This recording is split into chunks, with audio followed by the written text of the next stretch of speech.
Почитувани гледачи, ви посакувам добар ден и добре дојдовте во новата Откриени тајни.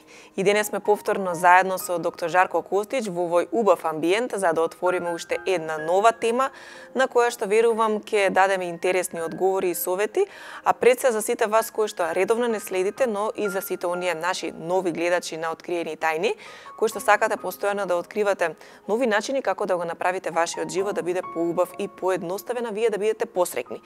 Затоа што сите ние имаме одредени стравови и загрижености, денес ќе отвориме тема на која што ќе дадеме одговори како да се справиме токму со нив, со нашите стравови и загриженоста. Затоа не го менувајте каналот, за многу кратко го започнуваме нашиот денешен разговор.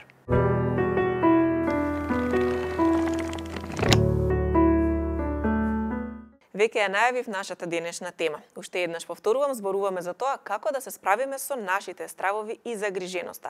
А одговорите повторно и во оваа Откриени тајни ги дава нашиот верен пријател, доктор Жарко Костич, мотивационен говорник. Жарко, добар ден и добре дојдовте во новата Откриени тајни. Добар ден, Сања, добар ден до нашите гледачи. Ќе зборуваме на оваа значајна тема. Сите имаме понекој страф и загриженост за нешто што се случува околу нас, за нашиот живот или за одредени состојби. Па ете, на самиот почеток би сакала да дадеме едно видување што тоа представува стравовите и загриженоста. Сме збореле на оваа тема, сме спомнувале, можеби не од овој агол кој што денеска планирам да едноставно да ја спомнам или да обработиме темата, но стравот е нешто кое што луѓето го проектираат и е поврзано со иднината, но фактички доаѓа од минатите загуби. Многу често имаме нереални стравови кои што никогаш нема да се остварат, но едноставно загриженоста е тука, вознемиреноста е тука поради тоа. Фактички луѓето кога имаат грижа, сакаат да откриираат некоја идна негативна ситуација. Така мислиме за иднината, но суштина не сме во иднината, не е тоа позитивна иднина на која што сакаме да се концентрираме и да се фокусираме, туку напротив проектираме нешто во иднината кое што е негативно. И повторно ќе повторам, значи сакаме да отправиме. Тоа е стравот е еден активен мисловен процес. Фактички не сме активни, но мисловно сме многу активни кога имаме грижи или кога имаме страв, затоа што со мислите сме во некоја ситуација која што нашиот ум, нашата потсвест ја проектира за иднината. И се обидуваме да откриираме, да ја спречиме тоа да се случи. Фактички сме стопирани во тој момент во животот. Ние не правиме нешто конкретно физички да го решиме тој проблем, грижа или страв, но мисловно сме многу активни во тој момент. Така да на тој начин би можело да го дефинираме стравот или загриженоста и сега ќе даеме ефективни начин како се справиме со тоа. Како стравот влијае врз процесот на донесување одлуки? Секојдневно од нас се бара да одлучиме нешто и секако имаме многу значајни одлуки во животот кои што треба да ги донесеме. Дали некогаш стравот има големо влијание врз тоа каков ќе биде крајниот резултат? Да, често пати во животот ние имаме страф од последиците кои што нашите одлуки или тоа што ќе го превземеме ќе резултира. Луѓето се плашат од последиците од акцијата која што треба да ја преземат и од крајниот резултат кој што треба да се случи, затоа што некојаш премногу сериозно ги сваќаме работите, ги земаме работите и така натаму. Едноставно не сме више во тој дух на игра кога ќе паднеме на ниво на страв, како емоција, како загриженост. Фактички оно што се случува, спомнуваме таа негативна потсвест која што има насобрано загуби, трауми од минатото, разочарувања, порази, работи кои што сме ги направиле, кои што не сме сакале да се случаат и така натаму, грешки кои што сме ги направиле во животот. Снимано е тука, некојаш сме биле карани за тоа. Па сме биле, казнувани во врска со тој. Човекот станува после тоа на некој начин многу внимателен и предпазлив за одлуката што треба да ја донесе, се со цел да не резултира повторно во нешто негативно, кое што му се има случено предходно од минатото. Но она што се случува кога сме загрижени, обично премногу мислиме. Ја премислуваме целата ситуација.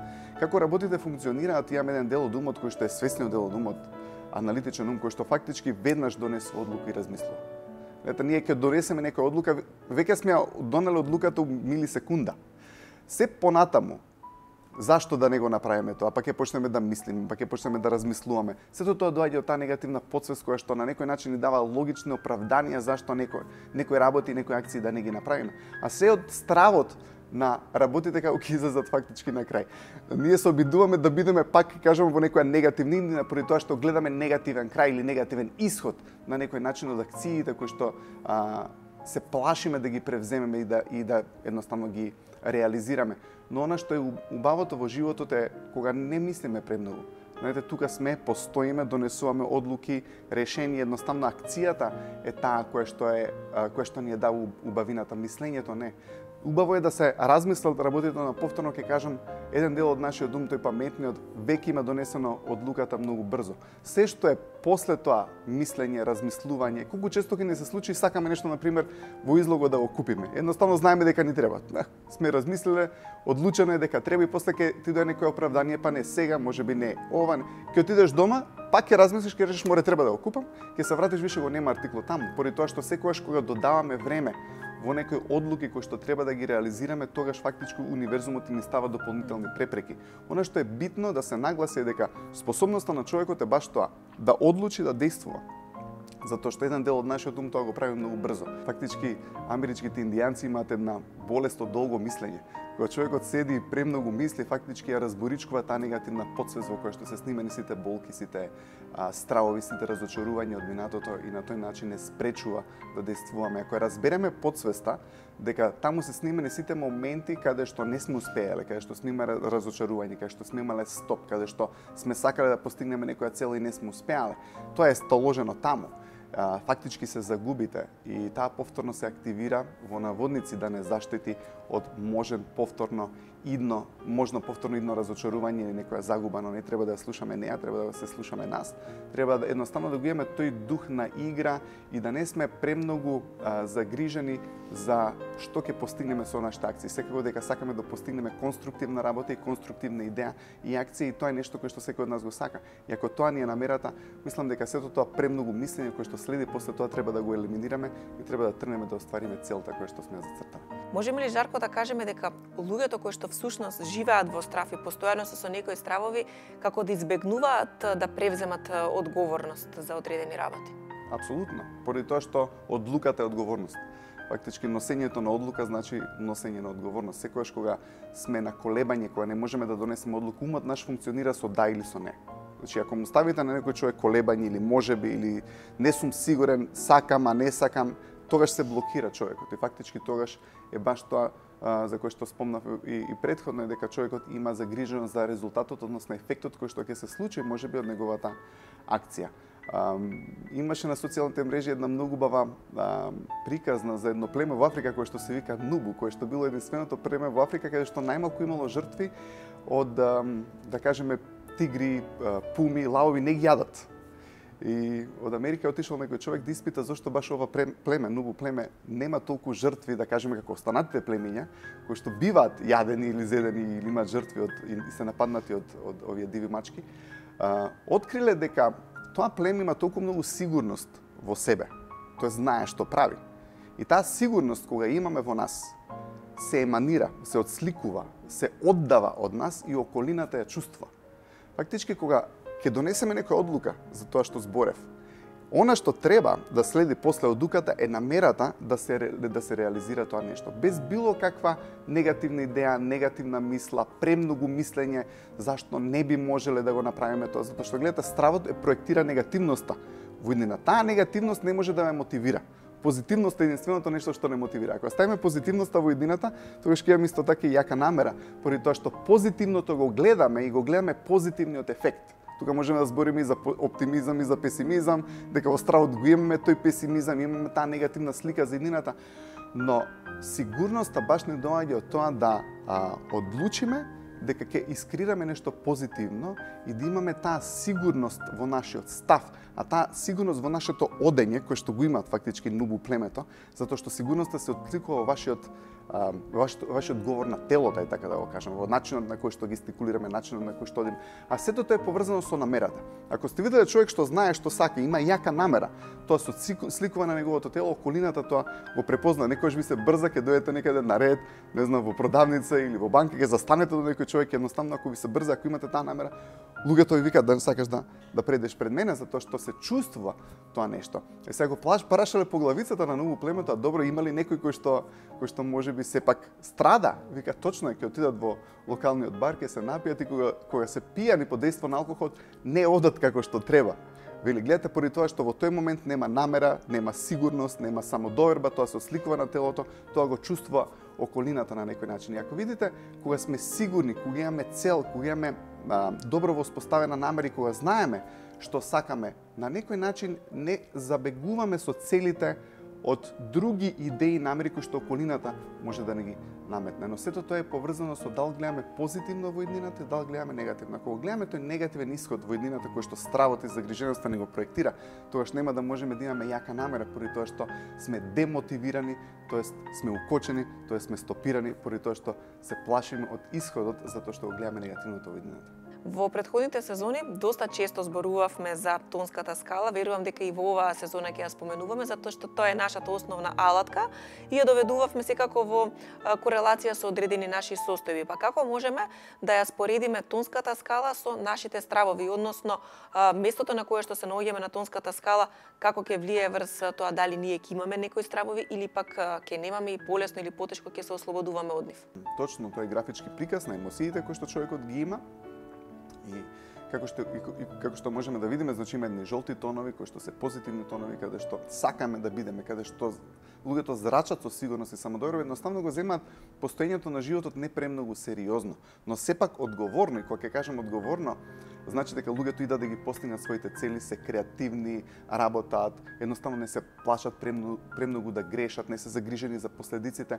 И тука е убавината и тоа ни го дава тој дух на игра и на убаво постоење. Сите тие жолти тонови ги имаат тие карактеристики, кои видиме горе на тонската скала, е баш игра. Постулатот зборот значи да поставиме некоја цел и да тргнеме да ја оствариме таа цел, и како паѓаме така имаме сепак позитивни емоции како што се расположеност, па после тоа не знам, паѓаме надоле, па доаѓаме до досада, можеби после досада фактички се вклучуваат сите тие негативни емоции од подсвеста, затоа што некогаш кога ни е досадно, после тоа наредно што доаѓа фактички некоја негативна емоција која што ќе ни се јави како лутина, како не знам, омраза, па после имаме огорченост. Стравот е веднаш под тоа. Фактички кога сме во страв, ние мислиме дека ќе се случи нешто лошо и стануваме многу внимателни за некоја потенцијална опасност која што во нашата околина нашиот ум ја проектира баш од минатите загуби. Нели, ако видите, не знам, ситуација кога некој човек имал премногу загуби во врска со нештото, или ако видиме, имаме во фамилијата можеби некоја жена или мајка која што премногу загрижена за незиното дете да не се разболе или така натаму, тоа се све од трауми кои што веќе се имаат случајно од претходното. Секако дека имаме и многу стравови, рековме, од пренесени од околината, затоа што честопати нашите стравови не се наши стравови.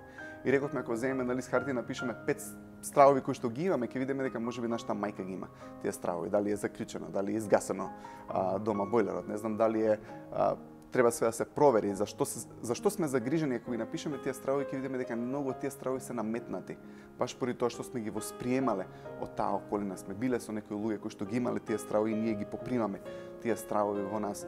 Но она што е интересно, кој што би сакал да го споменам и да го кажам, е дека луѓето прават грешка поради тоа што дават акцент премногу на таа емоција. Честопати ќе зборам со некои луѓе и ќе дојдат и ќе ми кажат колку е све негативно, колку е депримирачки, колку јас сум разочарана, колку сум.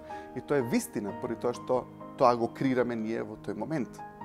Точно е дека таа подсвест краде дел од нас и не спушта со емоциите. И ова сега што ќе го кажам, знам дека не е лесно да се направи, но еден од начините како можеме да размислуваме баш на оваа тема. Луѓето честопати сакаат да бидат подобри и ќе ми речат сакам да сум богат, или сакам да сум здрав, или сакам да сум поздраво разумен. И секој ќе става таа идеја во иднината. Сакам да имам повеќе сигурност и самодоверба. Тоа не е лошо, сакаме нешто.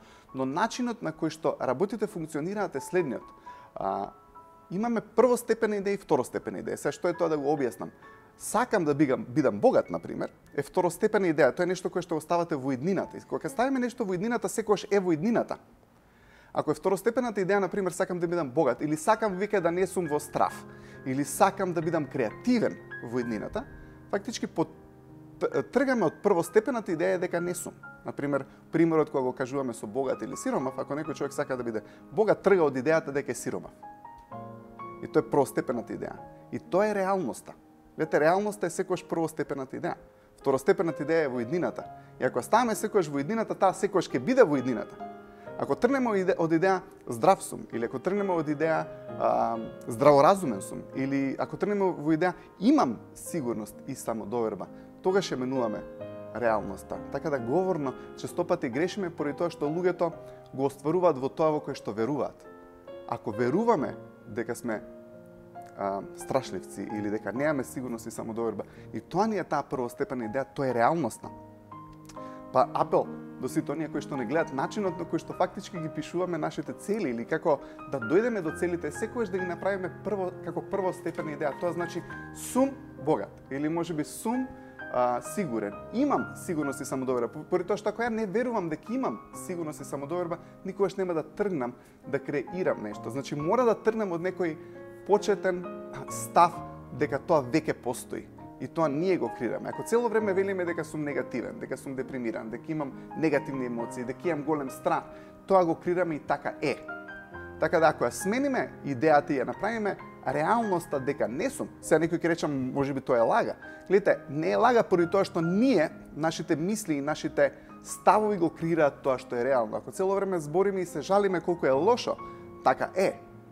Првиот начин кој што треба да го направиме за да ја смениме реалноста е да ги смениме нашите мисли и нашите ставови и тогаш фактички се менува и реалноста.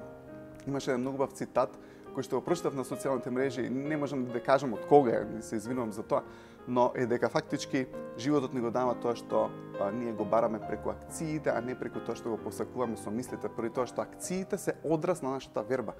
Ако ние веруваме дека сме загрижени, ако веруваме дека сме во страф, ако веруваме дека сме депримирани, тогаш такви ќе бидат акциите. Ако веруваме дека сме позитивни, ако веруваме дека има нешто за кое што сме тука да го направиме, ако едноставно го смениме тој првичен став, не го ставиме секојаш во иднината дека ќе биде подобро, добро е. И ако тргнеме од таа теза, тогаш и акциите следствено на тоа се менуваат и на тој начин ја менуваме реалноста.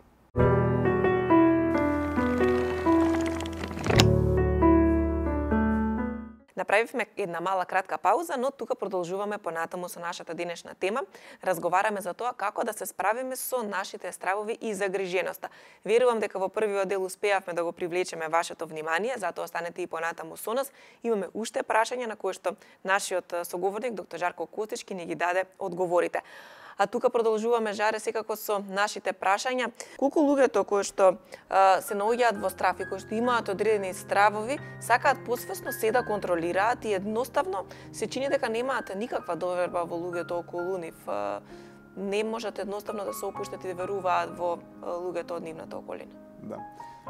Вербата во околината, волноста да едноставно им веруваме на другите луѓе дека секи испадне како што треба, не растеретува од многу работи. Фактички човекот кој што е загрижен и кој што е во страф, подсвесно сака многу работи да контролира кои што и не треба да ги контролира.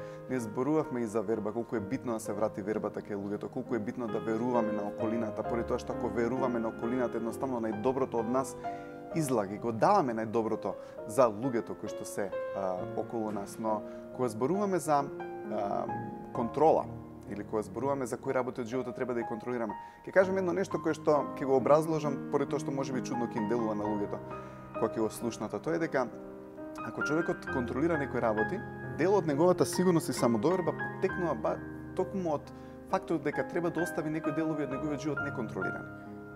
Поради тоа што ако обсесивно контролираме се, тогаш сме загрижени.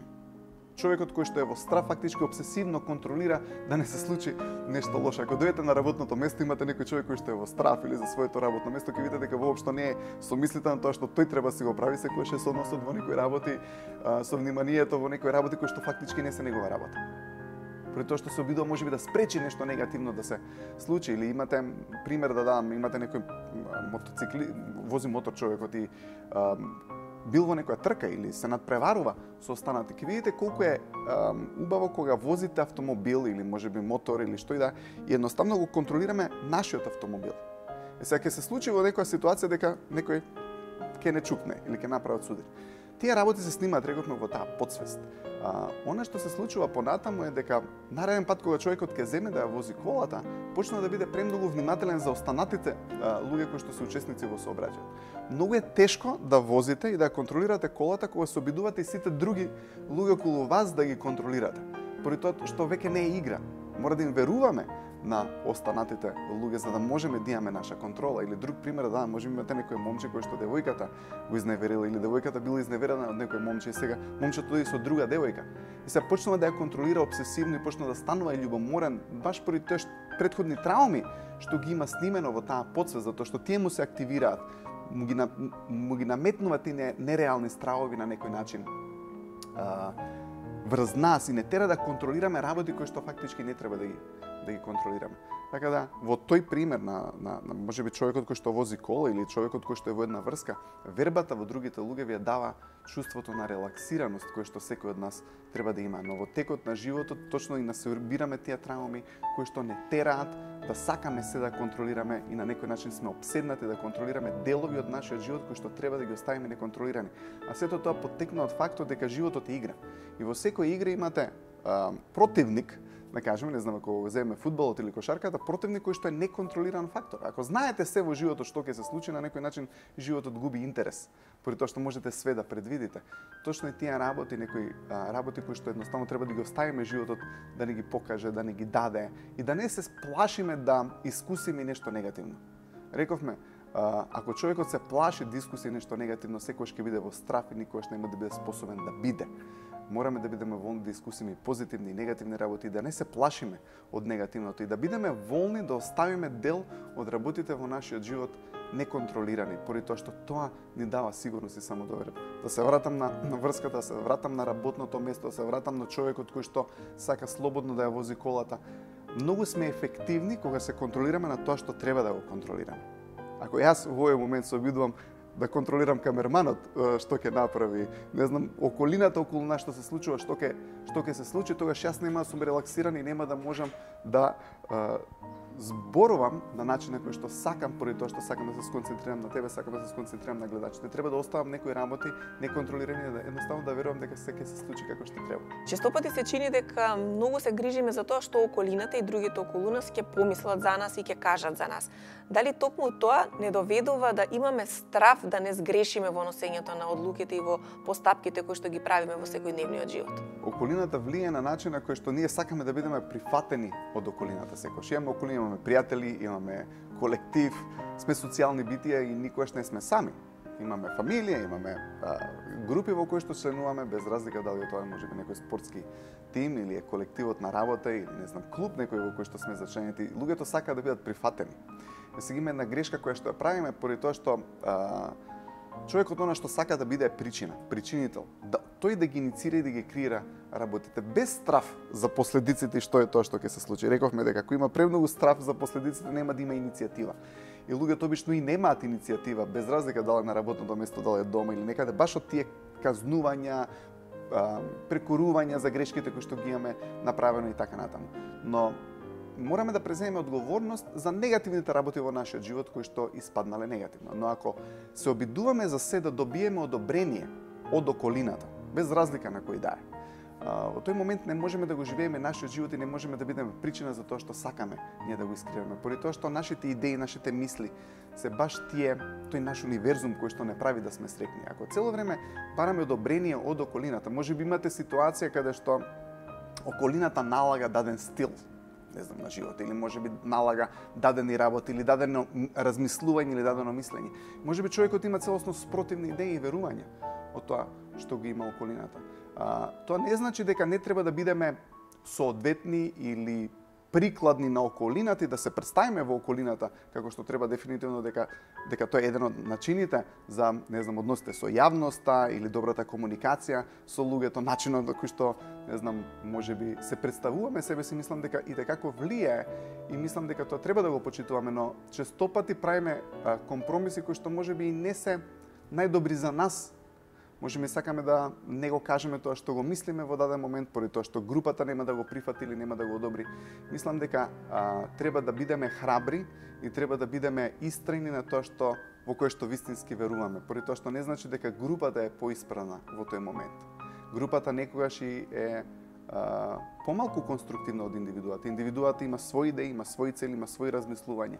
Ако станеме ефекти, ако станеме секогаш под влијание на групата, не можеме да имаме среќен живот. Мислам дека честопати луѓето баш запаѓаат во таа грешка да честопати им е премногу битно мислењето на што другите луѓе ќе кажат, како другите луѓе не гледаат, па што ќе кажат роднините, што ќе кажат пријателите, што ќе каже еден друг и треба да преземеме одговорност за нашиот живот и едноставно да бидеме храбри, да одиме контра некогаш од ставот на целата група, поради тоа што пак ќе кажам не значи дека групата е секогаш исправна, но мислам дека не треба да отидеме до тој дел да сме целосно отфрлени од групата, туку треба да имаме начин како да го искомуницираме тоа со групата, како да го представиме тоа што го сакаме, без разлика дали можеби сакаме да имаме некоја работа која што не знам фамилијата не ја одобрува или можеме да имаме некоја иницијатива која што шефот или останатите членови на работното место не ја одобруваат.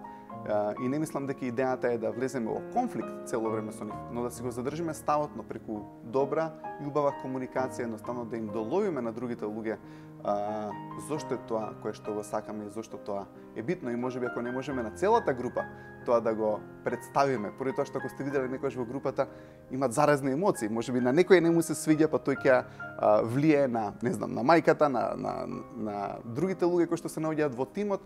Ако им пристапите на луѓето поединечно или еден на еден, имате многу повеќе шанса да им го едноставно да им објасните зошто делувате или зошто сте го одбрале тој пат или зашто сте донеле таа одлука во животот, отколку ако ја презентирате на целата група. И мислам дека човекот за да живее среќен и конструктивен и убав живот треба да ја преземе и таа одговорност, да е волен групата да го гледа на некој начин можеби и чуден, затоа што знаете во една група ако имате група на неработници, работникот е чуден. Тој што сака да работи е чуден. Ако имате луѓе кои што се нечесни, честниот е чуден. Така да не значи дека ако групата не одобрува дека не сме на прав пат. Жарко, имаме луѓе кои што едноставно не се плашат да погрешат и да направат некоја погрешна постапка во животот. Едноставно имаат слобода да погрешат. Колку таа слобода да сгрешиме всушност може да представува решение за да се ослободиме од стравовите и од загриженостите? Ако нешто е најзначено во емисија кој што сакам да го споделам со нашите гледачи, баш е тоа слобода да се греши. И таа слобода да грешиме само ние можеме да си ја дадеме. И тоа не растеретува од многу работи. Кога сме слободни да грешиме, обично и не грешиме. Поради тоа што немаме внимание на негативното кое што би можело да се случи, нели луѓето во страв баш го стават вниманието на негативното кое што би можело да се случи. Ако имате околина која што цело време ви ги потенцира негативните работи, цело време ви критикува, ви ги наоѓа маните и секогаш сте под присмотра да не сгрешите, тогаш во таа околина секогаш грешите поради тоа што сте на некој начин стегнати. Немате слобода. Слобода да грешиме можеме да се дадеме ние. Едноставно повторно да не бидеме под влијание премногу на околината која што се наоѓа околу нас. Но ако сте дома и ако имате некој во вашата околина кој што постојано ве критикува, ве потценува, ве омаловажува, едноставно миете чаши ќе ви се скрши чашата од нигде никаде. Поради тоа што имате атмосфера околу вас и таа атмосфера се чувствува. Кога ќе влезете во некоја атмосфера каде што имате слобода за грешка, тоа се чувствува. И човекот има способност. Фактички, кога си даваме слобода да грешиме, тогаш не се зголемува нашата способност. Замислете како функционира подсвеста. Подсвеста функционира, фактички умот него процесира немо или не. Ако ми кажам на гледачите немојте да мислите на розев слон, она што се случува е прво нешто што доаѓа идејата за розев слон, немој да грешиш, фактички оставаме акцентот и вниманието на грешката. Само да не паднеш, само да не се сопнеш, само да не направиме грешка во емисијата, само да не кажеш нешто што не треба, тогаш секогаш умот оди на тоа што не треба. Зашто не даваме акцент на слободата да грешиме. Кога имаме слобода да грешиме, даваме акцент на тоа што треба да биде. Кога немаме слобода да грешиме, тогаш даваме акцент на негативните работи, а нашата подсвест е многу тешко да ја контролираме баш поради тоа. Ако му кажете на некој пази да не го утнеш сега пеналот, иде некој фудбалер да шутне пенал и ти му викаш пази само да не го утнеш пеналот, она што ќе се случи е најверојатно дека ќе биде промашен пеналот. Ако му речеш на играчот слушај сега, те молам имаш слобода да грешиш, можеш да го промашиш пеналот слободно, промаши го цел гол, ќе се изнасмее. Човекот и обично ќе го постигне голот поради тоа што има слобода да грешите. Причината е поради тоа што подсвеста ја правите свесна. Ако на некого му кажете сега имате некој дома и работи, му речете те молам, внимавај да не го сгрешиш зидот, пази каква боја, каква нијанса, толку оставате човекот во грчи, толку го фиксирате на негативното да секако дека ќе ја сгреши работата. Ако сакате да го растеретите, некој ќе му рече тој слободно можеш да го пропастиш зидот, можеш да го исплекаш, можеш да го направиш најлош начин на кој што може. Гледате, му ја вадите таа подсвест на виделина Тоест стравот го растретувате човекот од стравот да греши и во тој момент му давате слобода, човекот се ослободува и никош нема да сгреши. Така и за животот. Едноставно ние треба да се даваме слобода. Па сакаме да отидеме и да направиме нешто? Треба да отидеме и да го направиме тоа. Зошто да не сгрешиме? Поради тоа што честопати мислиме што другите ќе кажат, како другите ќе гледат на одлуките или на работите кои што сакаме да ги направиме. И тогаш сме во грч. А таа слобода да грешиме, повторно ќе кажам, можеме да си ја дадеме ние. И ако ги поврземе сите овие работи кои што ви кажав од претходно, тоа е да немаме премногу влијание од околината, како таа ќе не проценува, да не мислиме премногу, да донесеме одлуки, колку често спонтанните одлуки, баш работите кои што спонтано сме ги направиле се најисправните, поради тоа што си даваме слобода да грешиме, поради тоа што не мислиме премногу, поради тоа што не ја проектираме таа негативна иднина, и не сме песимисти и така натаму и така натаму. Тука сме некаде кон самиот крај на денешниот разговор на оваа тема, па за крај би сакала да ве прашам дали постојат стравови кои што може да бидат и конструктивни? Дефинитивно постојат конструктивни стравови. И некојаш во мојот живот, кога немам страв, знам дека можеби не сум направил пат. Поради тоа што кога сме во нашата зона на удобност, тогаш све ни е освоено, се ни е познато. Начинот на животот е како еден циклус, како едно тркало. Имаме работи кои што ги осознаваме. И после тоа доаѓаме да сме комотни во тој простор, во таа зона. И сега, за да порастеме над тоа ниво, треба повторно да искусиме и да преземеме ризици во нашиот живот. И тоа значи, можеби, не знам, да промениме работата ако мислиме дека треба, да направиме некоја одлука во нашиот живот кој што сме сакале да ја донесеме и така натаму. Едноставно да се соочиме со непознатото и со предизвиците. Имаме два начина како можеме да знаеме во животот. Едното е преку книгите, ако учиме, и другото е преку животот. Тоа е активно знаење. Животот не учи. Преземањето на одговорност, преземањето на ризик, истапување надвор од нашата зона на удобност секогаш не дава некој страв. Тоа е како сакате да препливате некој базен, ќе почнете да го пливате до пола, сте сигурни, ама во еден момент треба да донесете одлука, кидам од другата страна на базенот или ќе се вратам назад. Кога ќе одлучите да тргнете кон другата страна на базенот, обично имате страв и вознемирено, се дека не го освоите тој простор и не стане ваш. Така и во животот. Секогаш кога сме во некоја зона на удобност, треба, ја што би рекол, да ставиме ајкула во нашиот живот. Сега што тоа значи? Тоа е поврзано со една приказка од Јапонија. И ова приказна гласи на следниот начин, дека јапонците во даден период околу Јапан биле потрошени резервоарите на свежа риба, која што секако тие сакале да ја јадат. Па после тоа бродовите морале да додат подалечни дестинации, им требало подолго време за да се вратат повторно на островот, но додека се вратиле на островот, рибата која што била уловена, поради тоа што била мртва, немала ист вкус која ќе ја донесат, затоа што им требало неколку денови да дојдат повторно до Јапан. Па после тоа, за да го справат тоа, прво ставиле смрзнувач, па ја смрзнувале рибата, па ја носеле смрзната назад, но и тогаш не била вкусна за луѓето што ја јаделе. Па направиле аквариум, во аквариумот ќе ги уловеле сите риби, но поради тоа што имало многу риби во тој аквариум и не мрдале, кога ќе ги донеле рибите повторно, месото не било со таков убав вкус на некоја жива риба која што би пливала иначе обично во морето. И она што им текнало е во аквариумот, додека со бродот уловените риби ги враќале назад кон Јапан, во самиот аквариум каде што имало уловени риби, ставиле ајкула мала. Ајкулата кизела некои од рибите, но другите риби имале игра, почнувале да бегаат, имале динамика и поради тоа биле многу витални и тие риби баш биле прифатени и имале добар вкус за луѓето кои што сакале да ги јадат. Па така, секогаш би сакал, еве, и да дадам еден предлог на луѓето во колку немаме ајкула во нашиот живот, ни треба, поради тоа што ни требаат предизвици со други зборови. Некогаш знаеме да сме уседнати, знаеме да се улежиме, знаеме да сме статични, знаеме да сме стопирани, а тоа значи дека ни требаат нови цели. Кога ги тргнеме кон новите цели, секако дека ќе имаме стравови, треба да ги надминеме тие стравови. Поради тоа што животот е игра и ако цело време сме наблюдувачи во животот, никогаш нема да ги искусиме и тие позитивни и негативни емоции. Животот е баш тоа искусување и на позитивни и на негативни емоции, треба сме волни да искусиме се. Жарко, ви благодарам за денешниот разговор во ова ново издание на Откриени тајни. Сигурна сум дека гледачите ужива и добија на вистина значајни одговори кои што ќе им помогнат да бидат посрекни и поуспешни во својот живот. Со нова интересна тема се гледаме повторно за една недела. Ти благодарам, Сања, благодарам до нашите гледачи. Би сакал еве и да искористам оваа можност да најавам еден настан кој што на 22 декември во петок ќе се одржи во фондацијата Никола Кјусев од 10 часот наутро. И за секој кој што сака да дознае малку повеќе, ќе можете да ме контактирате директно мене на мојот телефон кој што е 078 261 771. Слободно обратете ми се. Она што сакам да го најавам е еден настан каде што традиционално новата година символизира нови почетоци. Новите почетоци некогаш значат нови цели или пак значат продолжување на претходно нереализираните цели.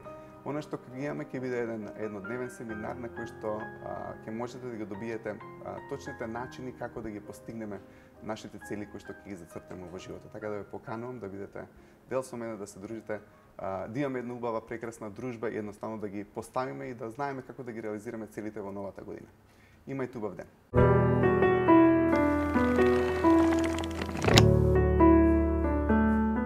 Тоа беше се за денешното издание на Откриени тајни. Доколку сакате повеќе и повторно да погледнете една од нашите емисии, тоа може да го сторите на социјалните мрежи, а пред се на Facebook страната на доктор Жарко Костич, каде што се постираат сите наши нови емисии, таму се и старите, а доколку сакате да добиете повеќе одговори и можеби сакате одредена тема да ја отвориме во рамки на нашата емисија, истото може да го сторите на тој начин што ќе напишете на нашиот соговорник доктор Жарко Костич, а ние сме тука расположени во секој момент да дадеме одговори на вашите прашања. Facebook страната на доктор Жарко Костич е местото каде што може да ги добиете и оние одговори кои што можеби во текот на денешниот разговор не успеавме да ви ги дадеме во рамки на оваа емисија. Јас овдека ви се заблагодарувам уште еднаш и ви посакувам пријатен и убав ден. Останете и понатаму со 24.